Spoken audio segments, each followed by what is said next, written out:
Oui, merci Monsieur le Président. Notre groupe ne pourra que voter favorablement cet amendement, d'autant plus qu'il reprend les arguments développés en décembre 2022 par ma collègue Cécile Cukierman lors du vote du budget 2023. L'objet était et est toujours de relocaliser la filière d'engraissement. En décembre 2022, le vice-président à l'agriculture, M. Pankouk, avait dit qu'il était d'accord avec cet amendement, mais qu'il appelait à son rejet parce qu'il était déjà satisfait, je cite, « c'est ce que nous allons faire avec le FEADER 23-27 ». Mais si les chiffres d'exportation de Broutard évoqués par M. Verrière sont en léger recul par rapport à ceux de 2022, c'est essentiellement parce que le cheptel allaitant français est en baisse, en recul de 2,1% entre décembre 22 et décembre 23.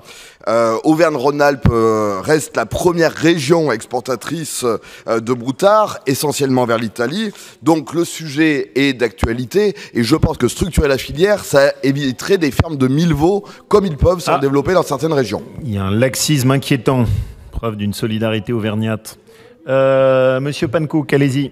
Je reste conforme à l'esprit de ce que j'ai pu dire en décembre 2022 et nous avons d'ailleurs satisfait dans le cadre du plan de filière bovin-viande puisque 37% des moyens financiers sont dédiés dans ce cadre-là.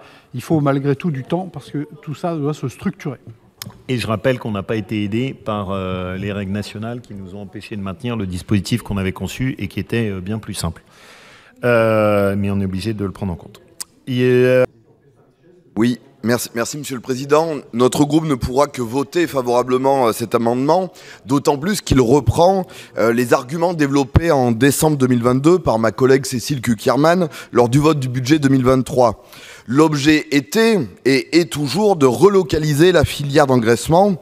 En décembre 2022, le vice-président à l'agriculture, M. Pankouk, avait dit qu'il était d'accord avec cet amendement, mais qu'il appelait à son rejet parce qu'il était déjà satisfait, je cite, « c'est ce que nous allons faire avec le FEADER 23-27 ».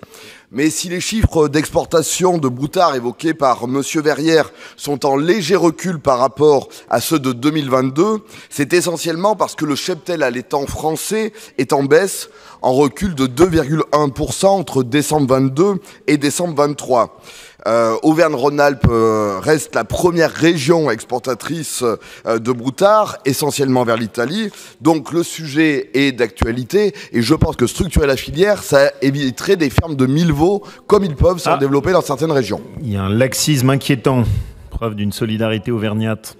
Monsieur Pankouk, allez-y. Je reste conforme à l'esprit de ce que j'ai pu dire en décembre 2022 et nous avons d'ailleurs satisfait dans le cadre du plan de filière bovin-viande puisque 37% des moyens financiers sont dédiés dans ce cadre-là. Il faut malgré tout du temps parce que tout ça doit se structurer. Et je rappelle qu'on n'a pas été aidé par les règles nationales qui nous ont empêché de maintenir le dispositif qu'on avait conçu et qui était bien plus simple. Mais on est obligé de le prendre en compte.